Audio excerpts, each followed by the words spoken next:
The cargo bay of the Zephyrian transport vessel Stellar Wind hummed with the low vibration of dying engines. Captain Vexstar checked his chronometer for the third time in as many minutes, his scaled fingers drumming against the metal console. The ship was running on emergency power, and they had maybe 6 hours before life support failed completely. Status report, he barked to his crew, though he already knew the answer would disappoint him. Hull breach in Sector 7 is spreading, reported his first officer, a tall Zephyrian with the characteristic blue-tinted scales that marked their species. The microasteroid field did more damage than we thought. We're losing atmosphere at an exponential rate. Vexstar's throat sac inflated with frustration. They were hauling a cargo of exotic pets to the luxury markets on Centauri Prime when the asteroid field had appeared out of nowhere. What should have been a routine 3-day journey had turned into a nightmare.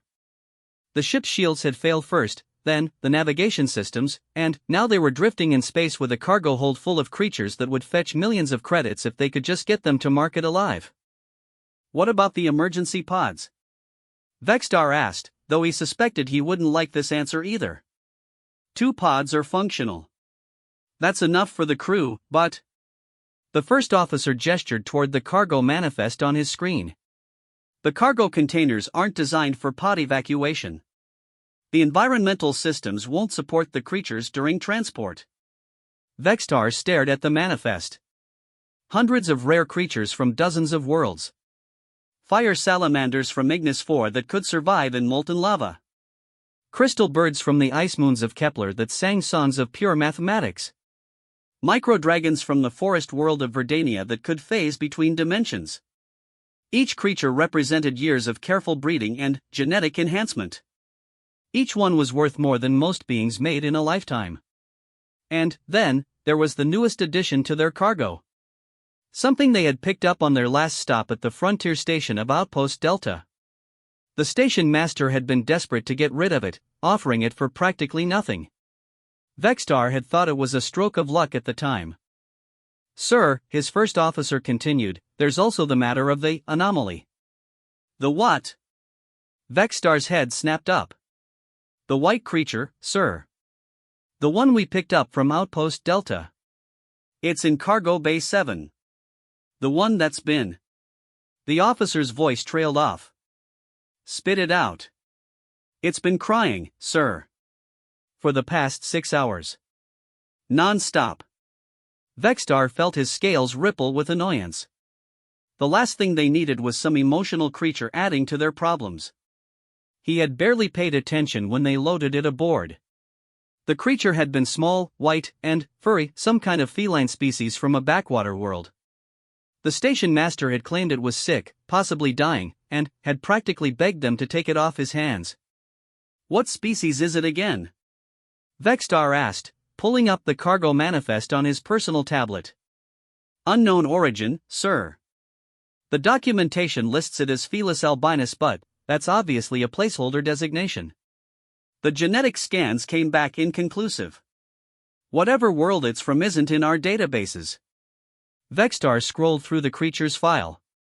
The photo showed a small, 4-legged creature with pristine white fur and unusual pale pink eyes. It looked delicate, almost ethereal. According to the medical scans, it was severely malnourished and showed signs of genetic instability common in albino specimens. The station master's notes indicated it had been found floating in an escape pod near the Veil Nebula with no identification or origin records. Estimated value? Vexstar asked, though he was beginning to suspect this creature might be more trouble than it was worth. That's the problem, sir. Unknown species, unknown origin, poor health. The estimate is maybe 500 credits. If we can keep it alive long enough to reach market. 500 credits. Vexstar's throat sac deflated. That wouldn't even cover the cost of the specialized food pellets they'd been feeding it. They were wasting precious cargo space on a creature that might die anyway. Sir, the communications officer suddenly spoke up from her station. I'm picking up a distress signal. Human vessel, bearing 27 Mark IV. Humans? Vexstar's scales brightened slightly. Humans were known for their salvage operations. If they could negotiate a rescue, maybe they could save some of the more valuable cargo. Can you raise them? Already have them on Channel 7, sir. It's a single-person craft. Designation Lucky Strike. The pilot is requesting permission to dock and offer assistance. Vexstar considered their options. Humans were notoriously unpredictable, but they were also known for their problem-solving abilities. Sometimes their solutions were unconventional, but they often worked. And, right now, unconventional was exactly what they needed. Grant docking permission. Tell them we'll discuss salvage terms once they're aboard. 20 minutes later, the human pilot was standing in their main corridor, and Vexstar was reconsidering his decision. The human was smaller than he had expected. Humans varied wildly in size, he knew, with short brown hair and wearing a patched flight suit that had seen better decades. She introduced herself as Captain Sarah Chen, and her ship was apparently a converted mining vessel that she used for deep space salvage operations. So you've got a hull breach, failing life support, and a cargo hold full of exotic animals, Sarah said, scrolling through the damage report on her portable scanner. And 2 functional escape pods. That's correct, Vexstar replied. We're prepared to discuss salvage rights for anything you can help us save. Sarah nodded, but her attention seemed to be drifting. That sound, is that coming from your cargo bay? For the first time, Vexstar actually listened. The crying had become so constant that his brain had started filtering it out, but now that the human mentioned it, the sound was quite distinct. It was a high-pitched, mournful wailing that seemed to echo through the ship's ventilation system. It's just one of the cargo animals, Vexstar said dismissively. A sick creature we picked up. It's been making that noise since we lost main power. Sarah's expression changed. What kind of creature? Unknown species. Feline. White fur, pink eyes. Probably dying anyway. Sarah was quiet for a moment, and Vexstar could see her running calculations in her head. Humans were notorious for their rapid mental processing, though they often reached conclusions that seemed to make no logical sense to other species. I want to see it, Sarah said finally. Captain Chen, with respect, we have more pressing concerns. The hull breach is expanding and I want to see the creature first, Sarah interrupted, and there was something in her voice that made Vexstar's scales ripple with unease. Before we discuss any salvage operations. Vexstar exchanged glances with his first officer. Humans were known for their strange priorities, but this seemed extreme even for them. Still, they needed her help, and if looking at one sick animal would get her cooperation, it was a small price to pay. Very well. Cargo Bay 7 is this way. They made their way through the ship's corridors, past emergency lighting that cast everything in a dim red glow. The crying grew louder as they approached the cargo bay, and Vexstar could hear other animals beginning to respond to the sound. The fire salamanders were hissing, and the crystal birds had stopped their mathematical singing. Cargo Bay 7 was smaller than the main holds, used primarily for special or sensitive cargo. The environmental controls were separate from the main system, which was why the creatures in this bay were still alive despite the ship's failing life support.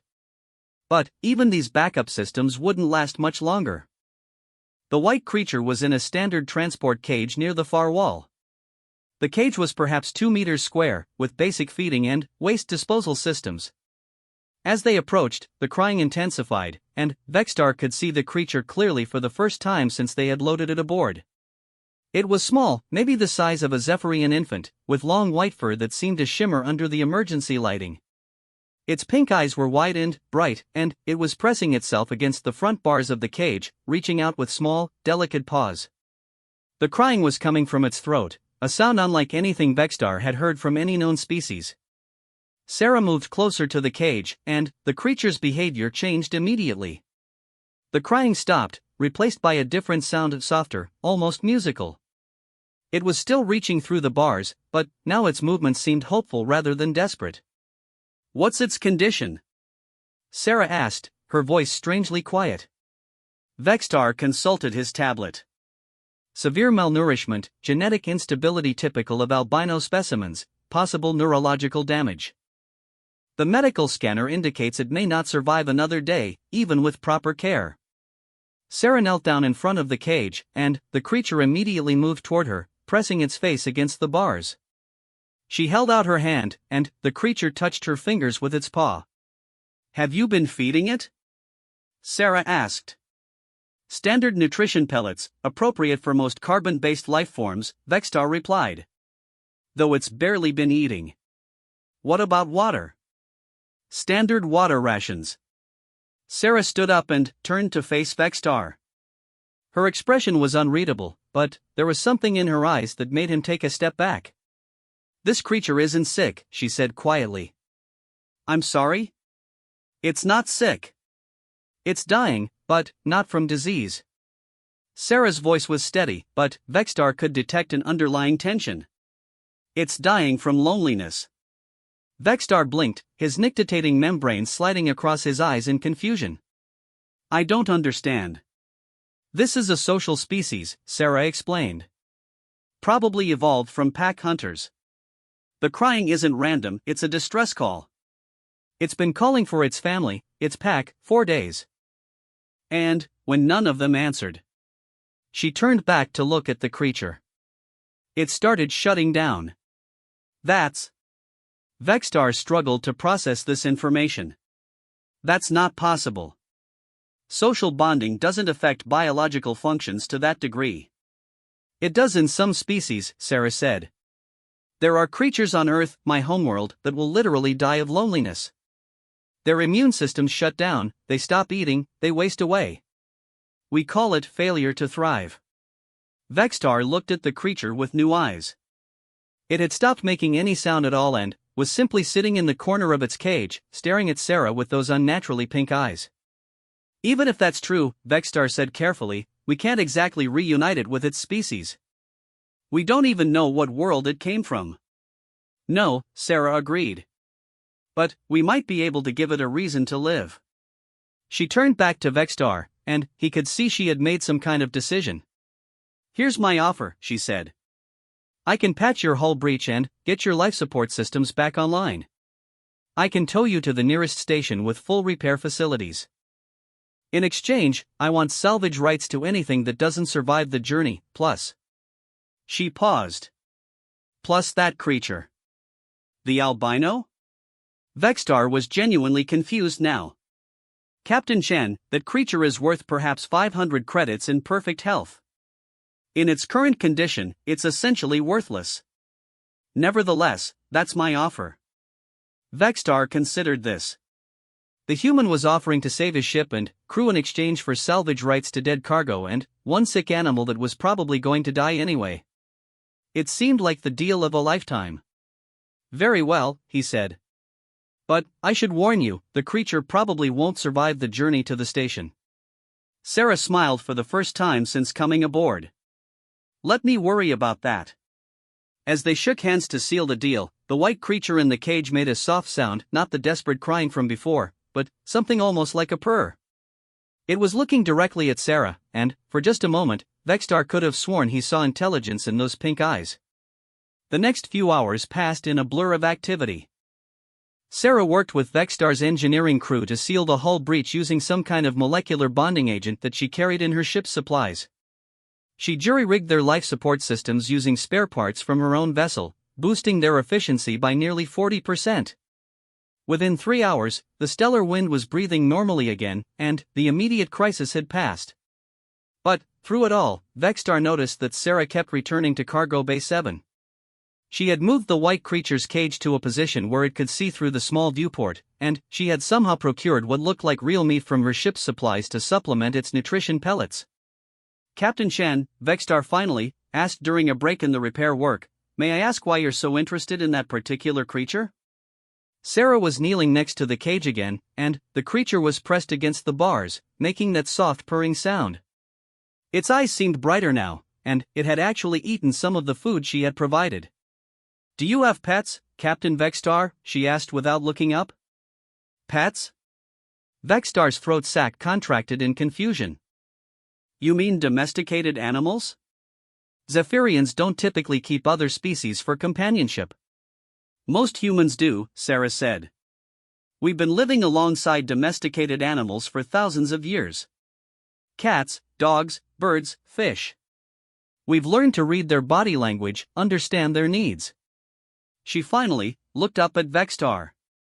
This creature isn't just dying of loneliness. It's grieving. Grieving? Look at its behavior. The way it positions itself, the sounds it makes, the way it responds to interaction. This isn't a wild animal, Captain. This creature was someone's companion. It had a family, and something happened to them. Vexstar stared at the creature with new understanding. The escape pod. It was found alone in an escape pod near the Veil Nebula. Exactly. Something bad happened to its family, its ship, its whole world maybe. And it's been alone ever since, waiting for someone to come back for it. Sarah's voice was soft. No wonder it was crying. As if responding to her words, the creature made a soft chirping sound and reached through the bars to touch Sarah's hand with its paw. Why do you want to take it? Vexstar asked. It's not your species. You can't possibly know how to care for it properly. Sarah was quiet for a long moment. Because no one else will even try, she said finally. You see a sick animal that's not worth the cost of keeping it alive. But, I see. She paused, searching for the right words. I see someone who's been abandoned, who's given up hope, who's dying because they think no one cares about them anymore. And, you think you can change that? Sarah smiled and gently stroked the creature's white fur through the bars. Humans are very good at impossible things, Captain Vexstar. It's kind of our specialty. The tow to the nearest repair station took 18 hours. During that time, the transformation in the white creature was remarkable. It had started eating regularly, its fur had regained some of its luster, and its eyes had gone from dull and lifeless to bright and alert. Most importantly, it had stopped crying entirely. Instead, it had started making a variety of other sounds. Soft chirps when Sarah approached. A rumbling purr when she petted it. Even what sounded almost like words when it was trying to get her attention. Sarah had rigged up a small speaker system so she could hear the creature from her ship during the tow, and she would respond with her own sounds, creating what looked remarkably like conversation. Incredible, Vexstar's first officer commented as they watched Sarah preparing to transfer the creature to her ship. It's like she's communicating with it. Humans have an unusual talent for interspecies communication, Vexstar agreed. Their evolution alongside domesticated animals has given them abilities that most species lack. They watched as Sarah carefully moved the creature to a much larger, more comfortable habitat aboard the Lucky Strike. The difference was immediately apparent. Where the transport cage had been sterile and utilitarian, Sarah's setup included soft bedding, multiple levels for climbing, toys, and even a small window where the creature could watch the stars. Captain Chen, Vexstar called out as she was preparing to depart.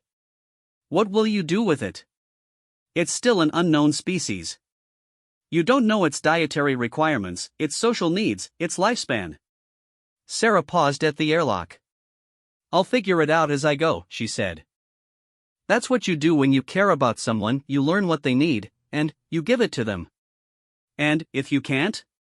If it turns out to be incompatible with human care? Then, I'll find someone who can care for it properly, Sarah replied without hesitation. But, I won't abandon it. It's been abandoned enough for one lifetime. As the Lucky Strike disengaged from the stellar wind and began moving toward the jump point, Vexstar could see the white creature through one of the viewing ports. It was sitting in what looked like a comfortable bed, watching the stars, and, for the first time since they had picked it up, it looked peaceful. Sir, his first officer said quietly, do you think she knows what she's gotten herself into? Vexstar watched the human ship disappear into hyperspace, carrying its unusual passenger toward an uncertain future. I think, he said slowly, that we just witnessed something impossible. And, knowing humans, that was probably just the beginning. 3 months after rescuing the white creature from the stellar wind, Sarah Chen was beginning to understand why most species in the galaxy considered humans to be completely insane. Come on, Snow, she said, holding up the modified scanner. Just one more reading, and, then, we can have breakfast. The creature, whom she had named Snow for obvious reasons, chirped once and pressed his nose against the scanner's sensor pad. Sarah watched the reading scroll across her screen and shook her head in amazement. Snow's biorhythms were not only stable, they were improving every day. His weight was up, his muscle tone was excellent, and his neurological responses were off the charts for intelligence. But, according to every veterinary database in known space, he should have been dead weeks ago. "You're not making any sense, buddy," Sarah said, scratching behind Snow's ears. "Your genetic structure is completely unstable. You should be riddled with health problems. Your cellular regeneration should be failing. And yet here you are, healthy as a horse." Snow made a sound that Sarah had learned meant "I'm hungry," and padded over to his food dish. Sarah had given up on the standard nutrition pellets after the first week. Through careful observation and trial and error, she had discovered that Snow was omnivorous, with a particular fondness for fish and certain types of fruit. She had also learned that he was incredibly intelligent. Okay, Sarah said, opening one of her carefully hoarded cans of earth tuna. "But, after breakfast, we need to have another lesson." Snow's ears perked up at the word lesson. Over the past month, Sarah had been teaching him to communicate using a modified translation matrix that she had cobbled together from spare parts. The device could interpret his various sounds and translate them into standard galactic language, and it could also translate her words into frequencies that Snow could understand. The progress had been remarkable. Snow had started with basic concepts: food, water, comfort, attention. But, within weeks, he was forming complex thoughts and even asking questions. Yesterday, he had asked Sarah where she came from, and, when she had shown him images of Earth on her computer, he had stared at them for hours. "Alright, let's see what's on your mind today," Sarah said, activating the translation matrix as Snow finished his breakfast. "Where is Pac?" Snow's translated voice came through the speakers, clear and unmistakably sad. Sarah's heart clenched. This was a question Snow asked almost every day, and she still didn't have a good answer. Through their conversations, she had learned that Snow remembered having a family, a pack, as he called them. They had lived on a ship, traveling among the stars, and then, something terrible had happened. Snow's memories of that time were fragmented and confused, but Sarah had pieced together that their ship had been attacked. "I don't know, Snow," Sarah said gently. "But we're still looking for them." This was only partly true. Sarah had been searching every database she could access, looking for any information about Snow's species or reports of attacks in the Veil Nebula. So far, she had found nothing. But she wasn't ready to give up hope, and, more importantly, she wasn't ready to let Snow give up hope. "We'll find Pac?" Snow asked. "We'll keep trying," Sarah promised. "But remember what we talked about. Sometimes families aren't just the ones you're born with. Sometimes you make new families with people who care about you." Snow considered this, tilting his head in the way that Sarah had learned meant he was thinking hard about something. "Sarah is Pac?" he asked finally. Sarah felt her throat tighten.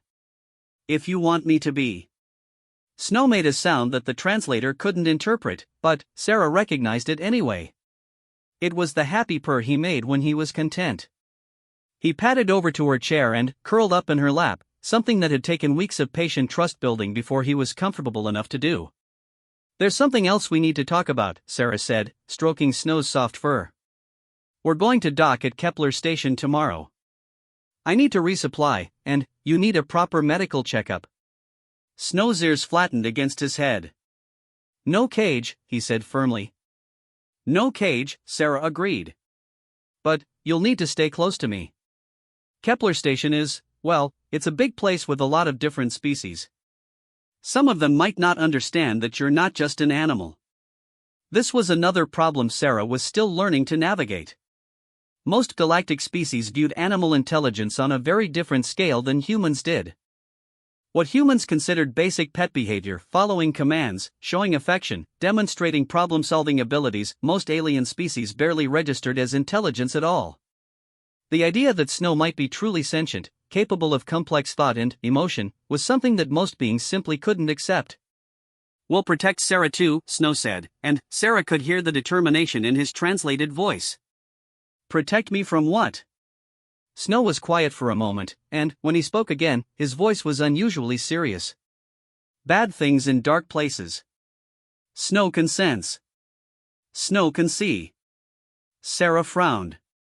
This was new. "What do you mean, see?" See heat. See light that others cannot see. See danger before it comes. Snow looked up at her with those unusual pink eyes. Pack called it the sight. Snow has strong sight. Sarah felt a chill run down her spine. She had always wondered about Snow's eyes. The pale pink color was unusual enough, but sometimes, in certain lighting conditions, they seemed to shimmer with an inner light. She had assumed it was just a reflection, but now she was beginning to wonder if there was more to it. Snow, she said carefully, when you look at me, what do you see? See Sarah, Snow replied. See warm light around Sarah. See kindness and sadness and fierce protection. See pack leader who fights for family even when family is far away. Sarah stared down at Snow in amazement. You can see emotions? Can see truth of beings, Snow confirmed. Bad beings have cold light, twisted light. Good beings have warm light. Sarah has strongest warm light Snow has ever seen. This revelation changed everything. If Snow could literally see the nature of people, if he had some kind of enhanced perception that could detect things like intent and emotion, then he wasn't just an intelligent animal. He was potentially one of the most valuable beings in the galaxy. And Sarah suddenly realized that taking him to Kepler Station might not be the safe resupply stop she had planned. Snow, she said slowly, when we get to the station, I need you to promise me something. Don't let anyone else know about your sight. Don't tell anyone that you can see these things. Can you do that? Snow's ears drooped. Is bad thing? No, it's not a bad thing. It's a wonderful thing.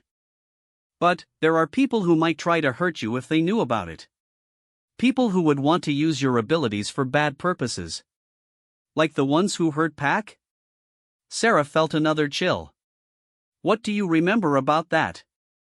Snow was quiet for a long time, his small body trembling slightly in her lap. When he finally spoke, his voice was barely a whisper through the translator. Ship came from dark place. Beings with cold light, twisted light. Wanted to take Pack for experiments. Wanted to study the sight, make weapons from it. Snow's eyes were bright with unshed tears. Pack fought. Pack hid Snow in escape pod. Told Snow to run, to hide, to never let the cold light beings find him. Sarah felt rage building in her chest. Someone had attacked Snow's family specifically to capture and experiment on them. And Snow, possibly the last of his kind, was now alone in a galaxy full of beings who would see him as nothing more than a valuable test subject. I won't let that happen, Sarah said fiercely. I promise you, Snow. No one is going to hurt you or use you or experiment on you. Not while I'm alive. Snow looked up at her with complete trust. Sarah is strongest pack leader, he said simply. The next morning, as they approached Kepler Station, Sarah was having second thoughts about the whole enterprise. Kepler Station was one of the largest trading posts in this sector, which meant it would be full of beings from dozens of species. Most would be honest traders and travelers, but some would be less savory. Smugglers, slavers, bounty hunters, and worse. And Sarah was about to walk into the middle of it all with possibly the most unique and valuable creature in the galaxy. Maybe we should find a smaller station, she muttered, watching the massive structure grow larger on her view screen. Is afraid? Snow asked from his perch on the co-pilot's seat. A little, Sarah admitted. There might be dangerous people on the station. Snow will see them, he said confidently. We'll warn Sarah. Sarah looked at him, the small white creature who trusted her completely, and felt her resolve harden. She had promised to take care of him, and that meant not living in fear. It meant facing whatever challenges came their way. All right, she said. But we stick together, and if I say we leave immediately. No arguments. Understood, pack leader. Docking at Kepler Station was as chaotic as Sarah had expected.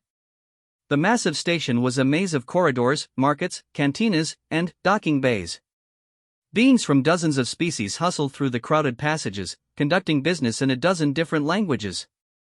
The air was thick with the smell of exotic foods, fuel emissions, and the musk of too many different life forms in close proximity. Sarah had fashioned a kind of harness for Snow that would let him ride on her shoulders, keeping him close while leaving her hands free. To most observers, he would look like an exotic pet, unusual, but not necessarily valuable. She had also programmed the translation matrix to work through a small earpiece, so their conversations would be private. Lot of beings, Snow observed as they made their way through the station's main corridor. Too many, Sarah agreed. Can you sense anything dangerous? Many small dangers. Pickpockets, con artists, drug dealers. Standard station criminals. Snow paused. But, something else. Something watching. Sarah felt her blood go cold. Watching us? Watching Snow. Following since we docked. 3 beings, keeping distance. Cold light, very cold. Sarah forced herself to keep walking normally while her mind raced. They were being followed by people that Snow identified as having cold light, the same kind of beings who had attacked his family. This couldn't be a coincidence. Can you tell what species? She asked quietly. Not from this distance. But, their light is familiar. Very familiar. Sarah made a quick decision. Instead of heading to the supply depot as planned, she turned toward one of the station's more public areas, a large market square where crowds of people would make it harder for anyone to approach them unnoticed. We're being herded, Snow said suddenly. What? The 3 following us, they're not trying to catch us. They're pushing us toward something. Making us go where they want us to go. Sarah looked around and realized Snow was right. Every time she had tried to change direction, there had been convenient obstacles, closed passages, crowded areas, maintenance work. Someone was manipulating their route through the station. The market square, she said grimly. They're herding us toward the market square. Is trap? Probably. Sarah's hand moved instinctively to the plasma pistol at her belt. But, we might not have a choice. If we try to go back to the ship now, they'll know we're onto them. They emerged into the market square, and Sarah immediately saw the problem. The square was large and open, with multiple exit points, perfect for commerce, terrible for defense. And, standing near the central fountain, apparently waiting for them, was a figure that made Sarah's blood run cold. He was humanoid, but clearly not human. Tall and thin, with pale gray skin and large black eyes that seemed to absorb light rather than reflect it. His clothing was expensive and well-tailored, marking him as someone with significant resources. And, when he smiled at Sarah, she could see that his teeth were sharp and predatory. Captain Chen, he called out as she approached, his voice carrying clearly across the noise of the market. How delightful to finally meet you. I am Collector Nexus, and I believe you have something that belongs to me. Sarah stopped walking, every instinct screaming at her to run. But Snow was right, they were trapped. She could see the 3 followers now, positioned to cut off the main exit routes. And there were others, she realized. More figures in expensive clothing, watching from strategic positions around the square. I don't think we've been introduced, Sarah said, keeping her voice steady. And, I can't imagine what you think I have that belongs to you. Nexus laughed, a sound like breaking glass. Oh, come now, Captain. Let's not play games. You have in your possession the last surviving member of the Miraleth species. A creature with extraordinary perceptual abilities that would be invaluable to certain research projects. Miraleth, Snow whispered in her ear. That's what Pack called themselves. Sarah felt pieces falling into place. Nexus wasn't just some random collector. He was part of whatever organization had attacked Snow's family. And he had been tracking Snow ever since. I'm afraid you're mistaken, Sarah said evenly. I have a pet that I rescued from a dying ship. Nothing more. Captain Chan, please don't insult my intelligence, Nexus replied. We have been monitoring communications from your ship. We know the creature has been communicating with you. We know you've discovered its abilities. Sarah's mind raced. They had been monitoring her communications? How long had they been watching her? And, more importantly, how had they found her? Even if what you're saying were true, Sarah said, what makes you think the creature belongs to you? Because I am the one who commissioned the original research, Nexus said, his smile growing wider. The Miraleth were discovered by one of my survey teams. Their unique perceptual abilities make them ideal subjects for developing enhanced sensory equipment for military applications. You mean torture, Sarah said flatly. I prefer to think of it as scientific progress, Nexus replied. But, semantics aside, the creature represents a significant investment on my part. I'm prepared to offer you fair compensation for its return. And, if I refuse? Nexus gestured to the figures positioned around the market square. Then, I will take it anyway, and you will be charged with theft of valuable research materials. Kepler Station has very strict laws about cargo disputes, Captain Chen. And, I have very expensive lawyers. Sarah felt snow trembling on her shoulders. This was exactly what he had feared, being treated as a thing, a piece of valuable cargo rather than a living being with his own rights and desires. There's just one problem with your story, Sarah said, stalling for time while she tried to figure out a way out of this situation. Oh? You said the creature belongs to you because you commissioned the research. But, that would mean you ordered the attack on a civilian ship. That would make you a war criminal under galactic law. Nexus's smile faltered slightly. The Miraleth were not a recognized species under galactic law. They were classified as enhanced animals. Were they? Sarah pulled out her personal datapad and accessed the Galactic Citizenship database. Because according to this, the Miraleth were granted full sentient species status 3 months ago. Which means attacking them wasn't research, it was genocide. The market square had grown quieter as other beings began to notice the confrontation. Sarah could see station security officers beginning to move toward them, drawn by the obvious tension.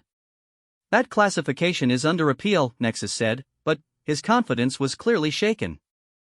Is it? Sarah highlighted another section of the database. Because it looks like the appeal was denied 2 weeks ago. Which means your research subject is actually a refugee under the protection of galactic law. And, what you're attempting right now is kidnapping. Snow made a soft sound of amazement in her ear. Sarah found PAC status? PAC is recognized? Sarah felt a surge of hope. She had been researching Snow's species for months, submitting genetic samples and behavioral data to the Galactic Citizenship Board. She hadn't told Snow about it because she didn't want to get his hopes up, but apparently the application had been successful. Furthermore, Sarah continued, raising her voice so that the gathering crowd could hear, since the creature is a recognized sentient being, he has the right to choose his own fate. And, I'm pretty sure he doesn't want to go with you. The creature is property, Nexus began. My name is Snow, came a clear voice from Sarah's shoulders. The translation matrix had been programmed to project through her datapad speakers when needed, and Snow's translated words rang across the market square. I am Miraleth.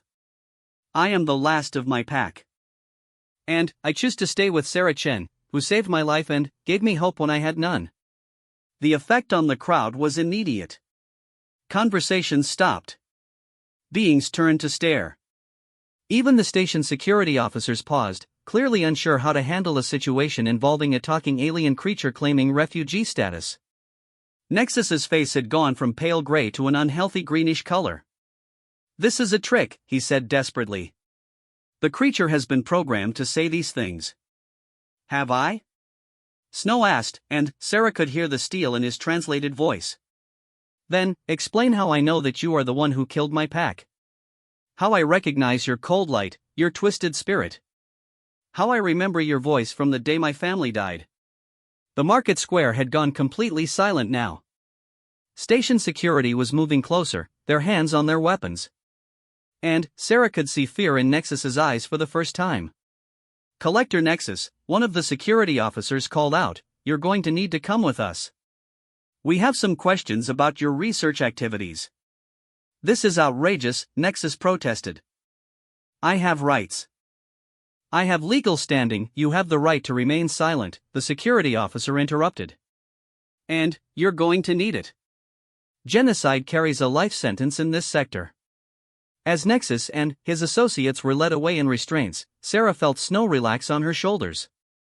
The immediate danger was over, but she knew this was just the beginning. There would be legal proceedings, investigations, possibly more attempts to capture Snow by other parties who had been involved in the attack on his family. "So what happens now?" she asked Snow as the crowd began to disperse. "Now we find out what it means to be the last of something," Snow replied. "And we see if one human and one Miraleth can make a family strong enough to survive whatever comes next." Sarah smiled, feeling a fierce protectiveness surge through her. "I think we can manage that." "Sarah?" "Yeah? Thank you for finding Pack's status. For making Galaxy recognize what Pack always knew, that Miraleth are people, not things." Sarah felt tears prick at her eyes. "You're welcome, buddy. Though I have a feeling this is going to make our lives a lot more complicated." "Complicated is better than dead," Snow observed. "And Pack leader Sarah is very good at handling complicated things." "We'll see about that," Sarah said, but she was smiling as she said it. "We'll see about that." 2 years after the confrontation at Kepler Station, Sarah Chen stood before the Galactic Council's High Assembly, holding a datapad that contained the most important speech of her life. Beside her, Snow sat calmly on a specially designed platform that put him at eye level with the assembled delegates. He had grown larger over the past 2 years, not much, but enough that he now massed about 15 kilograms and stood nearly half a meter tall. His white fur had developed a slight iridescence that caught the chamber's lights, and his pink eyes held an intelligence that even the most skeptical delegates couldn't deny. "Honored delegates," Sarah began, her voice carrying clearly through the vast chamber's acoustic systems. 2 years ago, we brought before this assembly evidence of genocide against the Miraleth species.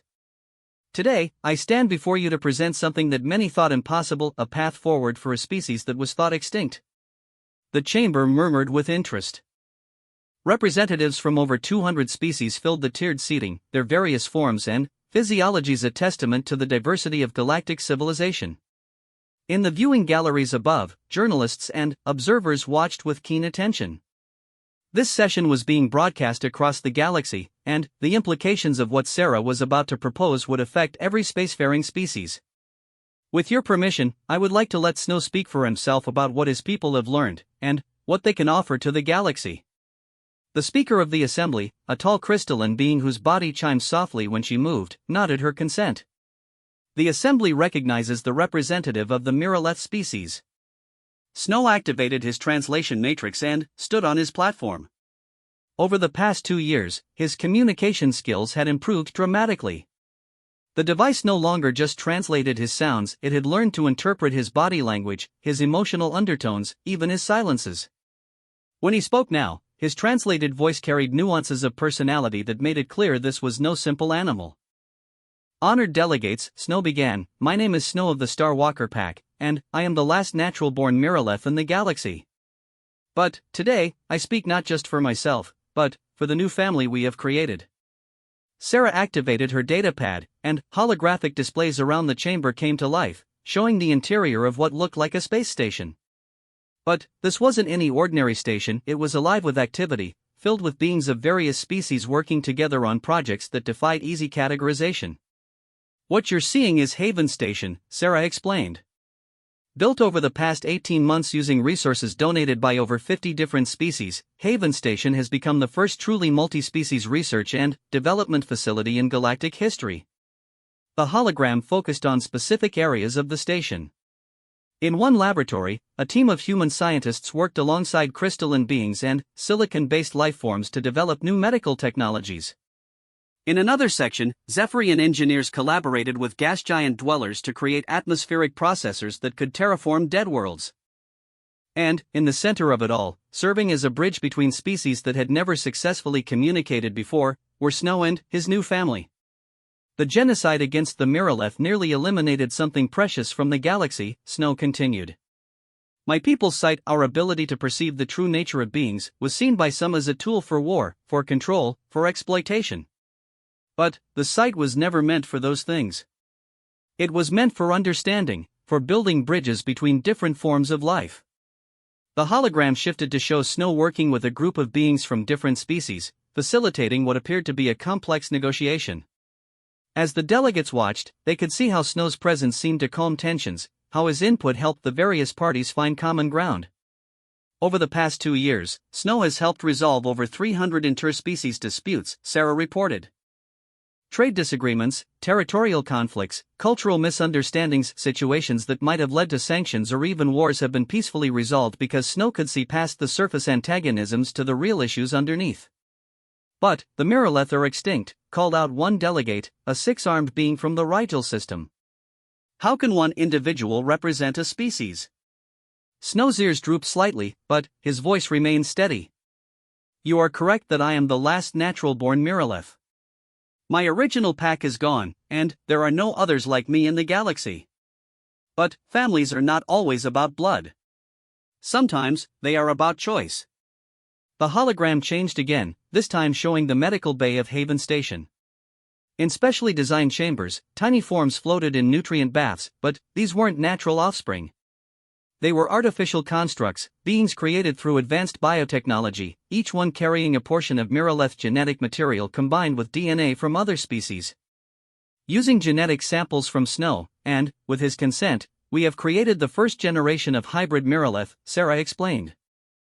Beings who carry the perceptual abilities of the original species, but who are also adapted to work alongside other forms of life. A gasp ran through the assembly. Artificial species creation was not unknown in the galaxy, but it was rarely successful, and never on this scale. These are not clones, Snow emphasized. Each one is unique, a combination of Mirrorleth abilities with the strengths of other species. They will be raised not as my children, but as my siblings, my packmates, my family. The hologram focused on one of the chambers, where a small being that looked like a cross between Snow and a human infant floated peacefully. Human Mirrorleth hybrids, Sarah explained, beings who will have the sight but also human adaptability and social instincts. Another chamber showed a creature that was clearly part Mirrorleth and part Zephyrian, with white fur but also protective scales. Zephyrian Mirrorleth hybrids, designed to work in environments that would be hostile to purely organic beings. The goal is not to replace what was lost, Snow said, his voice heavy with emotion, but to create something new. A species that can serve as bridges between other species, that can help prevent the kind of misunderstandings and conflicts that lead to war. But why? Asked another delegate. Why would you do this? Why not simply preserve your original species? Snow was quiet for a long moment, and, when he spoke, his voice was barely above a whisper. Because my people's greatest strength was also their greatest weakness. We could see the truth in others, but we struggled to hide our own truth. We were easy targets for those who would exploit us, easy to find and destroy. The hologram shifted one final time, showing Snow and Sarah working together in a laboratory, surrounded by beings from dozens of different species. But hybrid Mirrorleth will be different. They will have the sight, but they will also have the survival instincts of their other parent species. They will be harder to hunt, harder to exploit, harder to eliminate. And they will never be alone, Sarah added. Each hybrid will be part of a multi-species family from birth. They will understand that their strength comes not from isolation, but from connection. The speaker of the assembly stood, her crystalline body chiming softly. This is unprecedented. You are asking this assembly to approve the creation of entirely new species, beings that have never existed in nature. With respect, Snow replied, beings that have never existed in nature exist throughout this assembly. The Rigelians began as aquatic creatures before they modified themselves for space travel. The Centaurian collective exists as individual beings merged with artificial intelligences. The vegan philosophy species chose to abandon physical form entirely. He was right, Sarah realized. Most of the truly successful galactic species had undergone some form of self-modification or artificial enhancement over the millennia. What we are proposing is not so different, Snow continued. We are choosing to evolve, to become something new that can serve the galaxy in ways that neither Mirrorleth nor other species could manage alone. And, the humans? Asked a delegate from the back of the chamber. What do they gain from this arrangement? Sarah stepped forward. Humans gain what we've always gained from our relationships with other species, perspective. The chance to become something better than we could be alone. And, the knowledge that when Snow's people were facing extinction, humanity chose to help rather than exploit.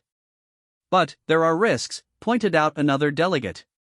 These hybrid beings will have unprecedented abilities. What guarantees do we have that they won't be misused? The same guarantee you have for any species in this assembly, Snow replied. The guarantee that they will be raised with values, with ethics, with an understanding of right and wrong. They will make their own choices, just as every sentient being must.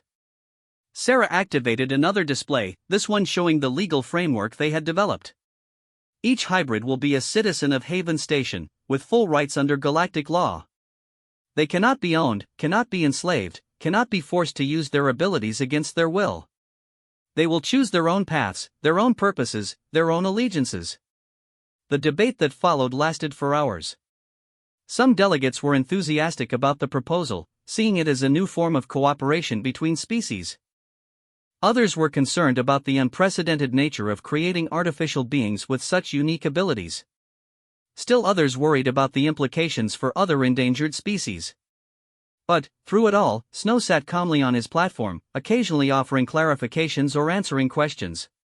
And, gradually, Sarah could see the mood of the assembly shifting. Snow's presence itself was making the case better than any argument could. Here was a being who had every reason to hate the galaxy, to seek revenge for what had been done to his people. Instead, he was offering to create a new form of life dedicated to preventing such tragedies from happening again. Finally, the speaker called for a vote. All those in favor of recognizing Haven Station as a sovereign entity and approving the creation of hybrid Miraleth species under the proposed framework? Lights began appearing throughout the chamber as delegates registered their votes. Sarah held her breath as the count progressed. The motion passes, the speaker announced, by a margin of 73%. Cheers erupted from the viewing galleries. Sarah felt tears streaming down her face. And Snow made a sound she had never heard before, a deep, thrumming note that seemed to resonate through the entire chamber. That, Snow said into his translator, is the song my people sing when a new pack is born. 3 months later, Sarah stood in the nursery wing of Haven Station, watching the first generation of hybrid Miraleth take their first steps in the world. There were 12 of them in this initial group, 6 human Miraleth hybrids, 4 Zephyrian Miraleth hybrids, and 2 that combined Miraleth genetics with species that had volunteered their DNA for the project. They were beautiful, each one unique, each one carrying the white fur and pale eyes of their Miraleth heritage, but also the distinctive characteristics of their other parent species. And they were all healthy, all thriving, all developing the enhanced perceptual abilities that were their birthright. Worried? Snow asked, padding up beside her. He spent most of his time in the nursery now, serving as both teacher and role model for the young ones. A little, Sarah admitted.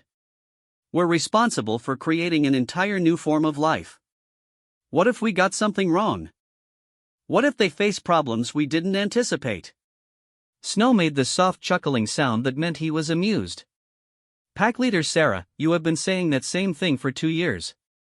And yet here they are, healthy and happy and already showing signs of the sight. He was right. The youngest hybrid, barely 3 months old, had already demonstrated the ability to distinguish between different emotional states and the beings around her. The oldest, now 8 months old, could sense deception and hostility with startling accuracy. They're going to change everything, Sarah said softly. Yes, Snow agreed. But, then, that was always the plan. Sarah looked down at her unlikely partner, the small white being who had somehow convinced an entire galaxy to bet on hope rather than fear. Do you ever regret it? Giving up the chance to preserve your original species? Snow was quiet for a long moment, watching the hybrid children play together in their specially designed environment. My original pack is gone, he said finally. Nothing can bring them back. But, these little ones, they carry the best of what the Miraleth were, combined with the best of what other species can offer. They will never be alone the way I was. They will never face extinction the way my people did. One of the human Miraleth hybrids, a female they had named Hope, toddled over to Snow and made a soft chirping sound. Snow chirped back, and Hope giggled, a sound that was perfectly human and perfectly delightful. Besides, Snow added, nuzzling Hope gently, I was never really alone after you found me. And, now, thanks to you, no Miraleth will ever be alone again. Sarah smiled, watching Hope climb onto Snow's back for a ride around the nursery. So what's next, Pack Leader Snow? Next. Snow's ears perked up with interest. Next, we teach these young ones everything they need to know about using their gifts wisely. Next, we help other endangered species find new ways to survive. Next, we show the galaxy that extinction doesn't have to be the end of the story. And, after that? Snow made the thrumming sound that meant he was truly happy. After that, Pack Leader Sarah, we see what other impossible things humans and their families can accomplish together. Outside the nursery windows, the stars wheeled in their courses, carrying ships and beings and dreams across the vast distances of space. And, on Haven Station, in a corner of the galaxy that had once known only sorrow and loss, something entirely new was taking its first steps toward a future that no one could have imagined. The last natural Miraleth was no longer alone. And, the galaxy would never be the same.